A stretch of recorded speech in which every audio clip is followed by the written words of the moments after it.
नमस्कार दोस्तों, मैं रंजीत यादव स्वागत करता हूं आप सभी का आपके अपने YouTube चैनल सरकारी अड्डा में। तो दोस्तों, आप सभी जानते होंगे कि यूपी जेल वार्डर और फायरमैन की एग्ज़ाम डेट फिक्स हो चुकी है। तो दोस्तों, उसी के ध्यान में रखते हुए डेली हम आप लोगों को एक मॉक टेस्ट कराएंगे। दोस्तों, आज हमारा मॉक टेस्ट एक है, तो इसलिए आप लोग हर जगह वीडियो को शेयर कर दीजिए ताकि ज़्यादा से ज़्यादा बच्चों तक पहुँच सके। और दोस्तों, चैनल पर पहली बार आए हैं तो चैनल को सब्सक्राइब कर लेंगे और वीडियो को खूब ज़्यादा शेयर करेंगे और लाइक करेंगे। तो आइए देखते हैं पहला क्वेश्चन। ये रहा आपकी स्क्रीन पर पहला क्वेश्चन। दोस्तों, आपको मॉक टेस्ट लगाने से क्या फ़ायदा होगा कि आपकी तैयारी कितनी हो चुकी है, इससे आपको आप अंदाज़ा लगा सकते हैं, यानी कि क्या कमी है। इस टेस्ट के माध्यम से आप अपनी कमी दूर कर सकते हैं। और एग्ज़ाम में आप जानते हैं सामान्य ज्ञान से 37 क्वेश्चन आने हैं और हिंदी से 37 क्वेश्चन आने हैं। अभी 1 घंटे बाद आप लोगों को हिंदी की भी वीडियो मिल जाएगी जिसमें 37 क्वेश्चन आने हैं, उसका भी मॉक टेस्ट रहेगा। पहला क्वेश्चन है, संविधान सभा के चुने हुए अस्थायी अध्यक्ष कौन थे। दोस्तों, पहला क्वेश्चन कह रहा है संविधान सभा के चुने हुए अस्थायी अध्यक्ष कौन थे। तो दोस्तों, संविधान सभा की बात करें तो 9 दिसंबर 1946 को हमारी संविधान सभा की प्रथम बैठक होती है, लेकिन उसकी अध्यक्षता जो की थी वो अस्थायी अध्यक्ष डॉक्टर सच्चिदानंद सिन्हा ने किया था। डॉक्टर सच्चिदानंद सिन्हा अस्थायी अध्यक्ष थे। लेकिन 11 दिसंबर 1946 को जब दूसरी बैठक होती है तो उस बैठक में डॉक्टर राजेंद्र प्रसाद को निर्विरोध संविधान सभा का अस्थायी अध्यक्ष चुन लिया जाता है। तो हमारा सी ऑप्शन होगा। कौन सा? C option. अगले क्वेश्चन पे चलते हैं। अगला क्वेश्चन है दोस्तों, प्रथम उत्तर प्रदेश प्रवासी दिवस किस दिन मनाया गया। दोस्तों, प्रथम उत्तर प्रदेश प्रवासी दिवस किस दिन मनाया गया। तो दोस्तों, यह 4 जनवरी 2016 को 2 दिवसीय उत्तर प्रदेश प्रवासी दिवस का उद्घाटन हुआ था और ऐतिहासिक ताज नगरी आगरा में तत्कालीन मुख्यमंत्री द्वारा किया गया था। इस समारोह का उद्देश्य यह था कि दोस्तों, उद्योग एवं निवेश को बढ़ावा देना।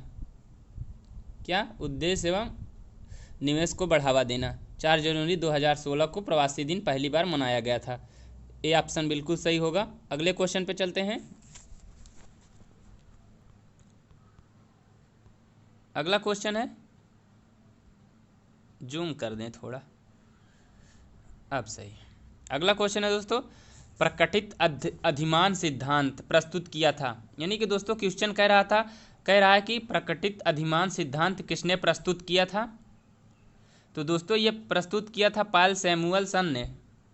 किसके द्वारा प्रस्तुत किया गया था? पॉल सैमुअलसन द्वारा प्रस्तुत किया गया था। दोस्तों, यह सिद्धांत जो था यह उपभोक्ता व्यवहार से संबंधित था। किससे संबंधित था? उपभोक्ता व्यवहार से। सी ऑप्शन हमारा सही होगा। अगले क्वेश्चन पे चलते हैं। अगला क्वेश्चन है, भारतीय औद्योगिक विकास बैंक की स्थापना कब की गई थी। तो दोस्तों, भारतीय औद्योगिक विकास बैंक की स्थापना कब की गई थी। दोस्तों, ये होती है स्थापना जुलाई 1964 को। कब होती है? जुलाई 1964 में इसकी स्थापना हुई थी। यानी कि ए ऑप्शन हमारा बिल्कुल सही होगा। अगले क्वेश्चन पे चलते हैं। अगला क्वेश्चन है, मांगजन्य स्फीति एक स्थिति है। यानी कि क्वेश्चन कह रहा है दोस्तों, मांगजन्य स्फीति ये किसकी स्थिति है। तो दोस्तों, ये अधिक मांग की स्थिति है। यानी कि मांगजन्य स्फीति क्या है, हम जानेंगे ये क्या होता है।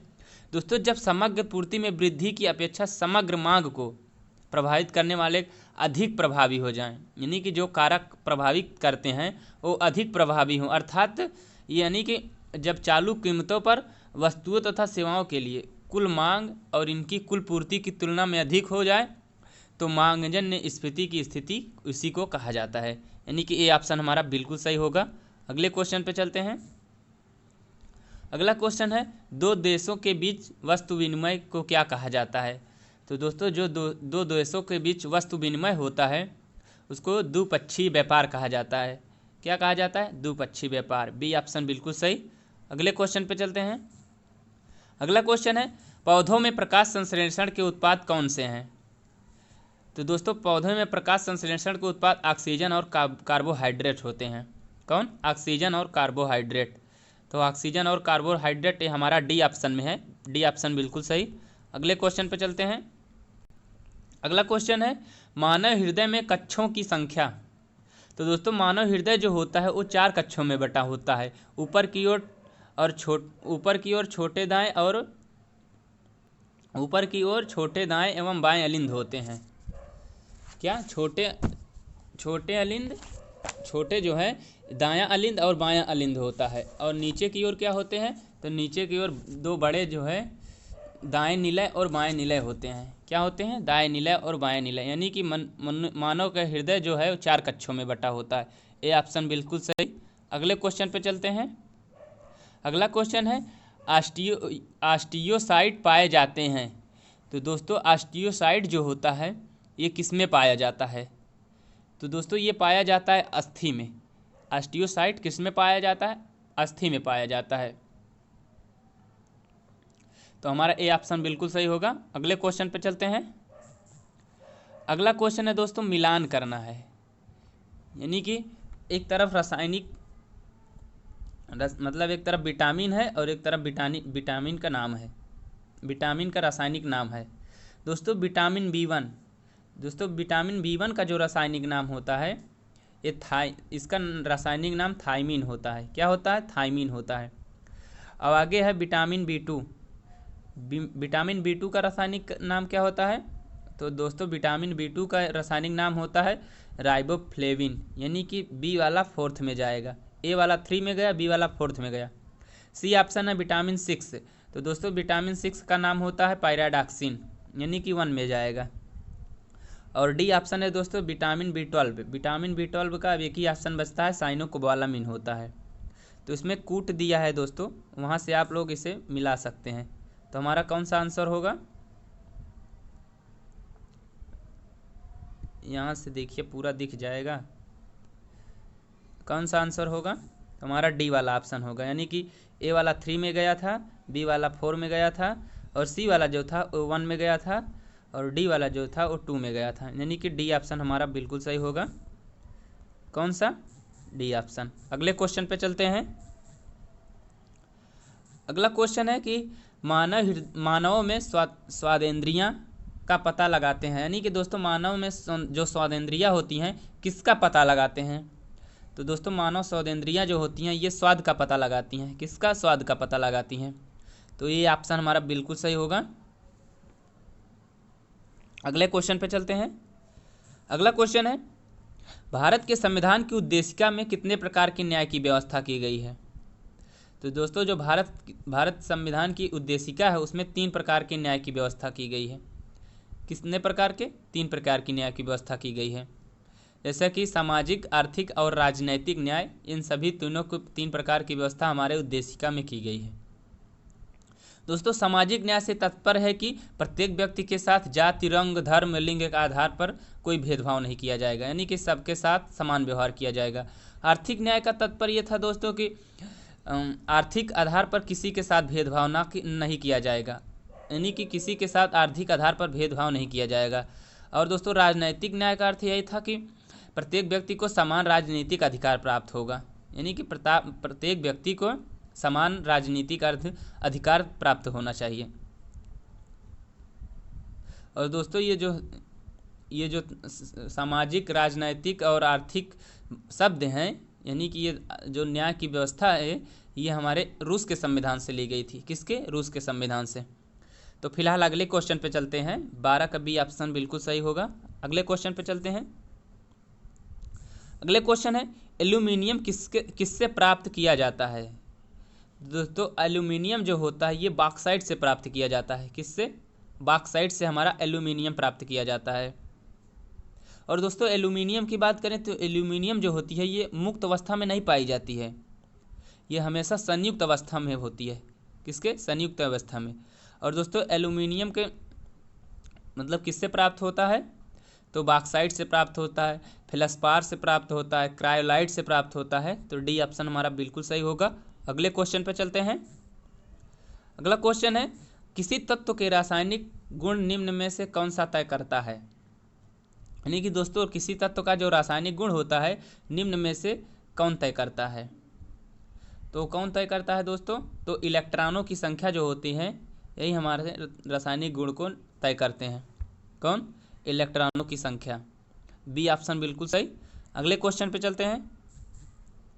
अगला क्वेश्चन है उत्तर प्रदेश में शेर सफारी स्थित है। यानी कि दोस्तों उत्तर प्रदेश में शेर सफारी कहाँ स्थित है? तो जो दोस्तों ये शेर सफारी है ये इटावा में स्थित है। कहाँ? उत्तर प्रदेश के इटावा में स्थित है। डी ऑप्शन बिल्कुल सही होगा। अगले क्वेश्चन पे चलते हैं। अगला क्वेश्चन है एसी को डीसी में रूपांतरित करने के लिए प्रयुक्त साधन को क्या कहते हैं? तो दोस्तों एसी को डीसी में बदलने के लिए दिष्टकारी का प्रयोग किया जाता है। किसका प्रयोग किया जाता है? दिष्टकारी या रेक्टिफायर का प्रयोग किया जाता है। दोस्तों दिष्टकारी या रेक्टिफायर का प्रयोग किया जाता है एसी को डीसी में रूपांतरित करने के लिए, यही उसका प्रयुक्त साधन है। लेकिन जो इसमें प्रत्यावर्ती धारा एसी और दिष्ट धारा डीसी होती है उसमें बदलने का काम जो है वो दिष्टकारी ही करती है। लेकिन बहुत से लोग दोस्तों सोच रहे होंगे डायनमो, तो हमारा बी ऑप्शन होगा ना कि डी। अगले क्वेश्चन पे चलते हैं। अगला क्वेश्चन है प्रेशर कुकर पकाने के समय को घटा देता है क्योंकि? यानी कि दोस्तों प्रेशर कुकर जो है वो पकाने के समय को घटा देता है। क्यों घटा देता है?